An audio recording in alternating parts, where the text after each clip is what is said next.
Welcome to Democracy Now!, democracynow.org, the War and Peace Report. I'm Amy Goodman. Voters in New York are heading to the polls today for one of the most closely watched races of the election. Donald Trump is leading on the Republican side, while Bernie Sanders and Hillary Clinton are locked in an increasingly tight race for the Democratic contest. Sanders has won 8 of the last 9 contests, but Hillary Clinton enjoys wide support in parts of New York where she served as a senator for 8 years. At least 3 million New Yorkers, 27% of the state's population, cannot vote today because they are not registered as either Democrats or Republicans and are therefore barred from voting in the closed primary. The deadline to switch party affiliation was back in October. Meanwhile, more than 200 New Yorkers who saw their party affiliations mysteriously switched are filing a last-minute lawsuit to try to make today's primary open. We'll have more on the New York primary later in the broadcast. Meanwhile, more than 300 people were arrested Monday in Washington, D.C. in a mass civil disobedience to protest against the influence of big money and corporate lobbying in politics. Monday's demonstration, dubbed Democracy Awakening, caps a week of massive protests in which about 1,200 people were arrested in total. Among those arrested Monday were NAACP President Cornell William Brooks, Moral Monday organizer Reverend William Barber, and Greenpeace USA Director Annie Leonard. To see our interview with Reverend Barber before his arrest yesterday, go to democracynow.org. Hundreds of refugees from Eritrea, Ethiopia, and Somalia are feared to have died after their boat capsized in the Mediterranean en route to Italy Monday. Survivors say up to 500 people may have drowned, although the reports are still unconfirmed. The number of people trying to cross from Libya to Italy has surged after a controversial New Deal took effect in March that calls for all refugees arriving in Greece to be deported to Turkey. Monday's disaster comes nearly a year after a refugee boat capsized in the Mediterranean April 19, 2015, killing as many as 800 people. After Monday's news broke, Doctors Without Borders tweeted, quote, 2016, the Mediterranean is a mass grave. This comes as the latest round of Syrian peace talks are close to collapse in Geneva, after the opposition pulled out of the formal negotiations in protest of ceasefire violations by Syrian President Bashar al-Assad's regime and its backers. Senior opposition negotiator Mohammed Alouche spoke out.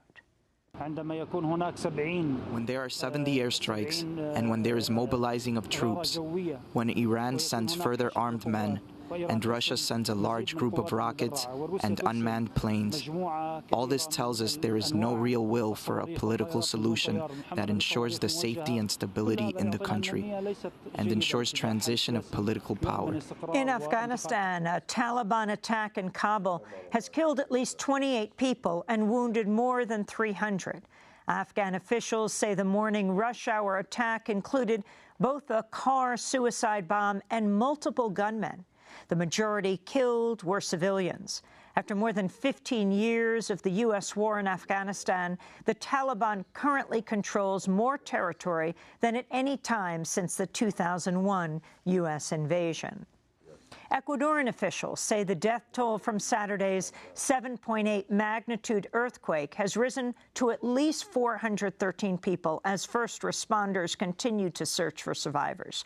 Nearby Latin American countries, as well as the Palestinian National Authority, have sent emergency responders. The help from Palestine comes after Ecuador sent humanitarian aid to Gaza following Israel's 2014 offensive. Texas Governor Greg Abbott has declared a state of emergency in 9 counties after unprecedented flooding killed 5 people and inundated thousands of homes in the Houston area. More than 20 inches of rainfall was recorded in some areas. Israeli police say 21 people were injured after a bomb exploded on a bus in Jerusalem Monday. No one was killed. No one has claimed responsibility for the attack. The Los Angeles Public High School Santee Education Complex has opened the school district's first gender-neutral bathroom following months of student organizing. Student activist Johnny Ramos spoke out about the bathroom's significance. So this restroom is important so all students could feel comfortable, not just LGBT students or not just minority students. It's for all students, so everyone could feel welcome. This is our school, and we're 8 hours here. At a certain point in time, we're going to have to use the restroom. And, you know, it's just unfair that some of these kids have to hold the restroom, and it honestly sucks.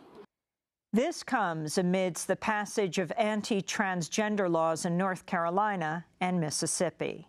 A 22-year-old black transgender woman has been killed in Montgomery County, Maryland. Keyonna BLAKENey was killed Saturday at the Red Roof Inn.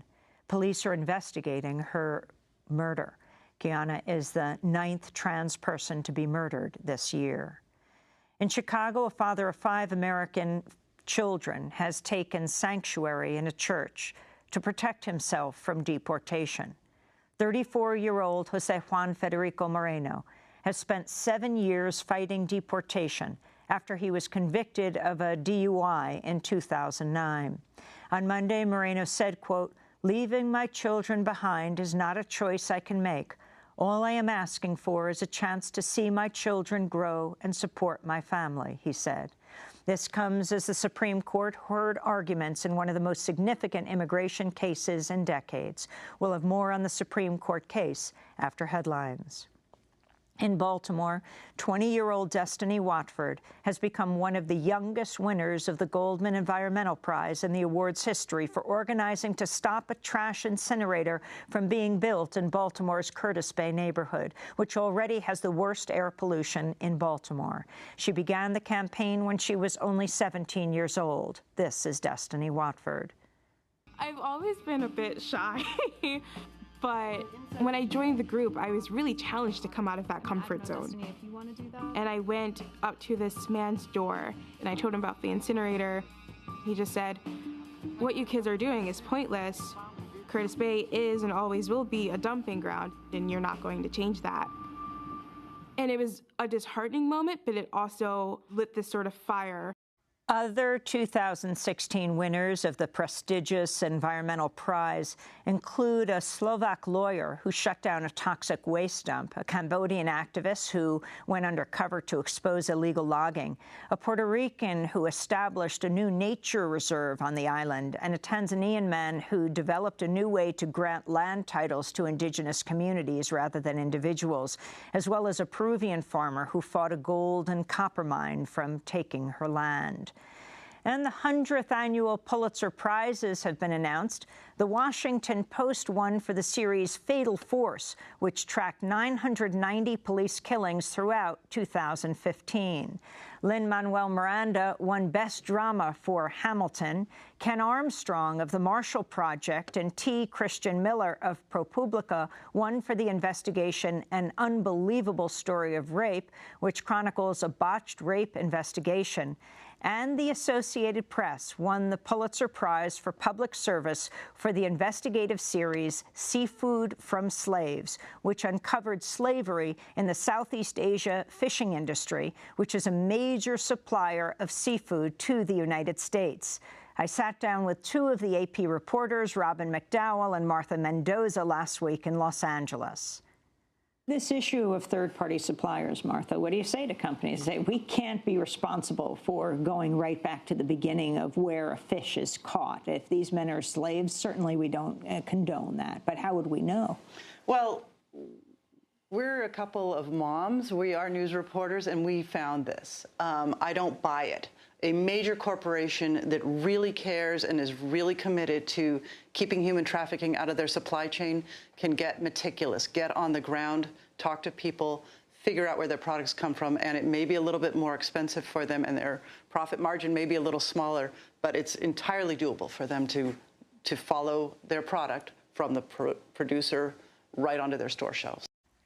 The Pulitzer Prize to AP went to an all-woman team. To see our full interview with the Pulitzer Prize-winning reporters Robin McDowell and Martha Mendoza, go to democracynow.org. And those are some of the headlines. This is Democracy Now!, democracynow.org, The War and Peace Report. I'm Amy Goodman. We are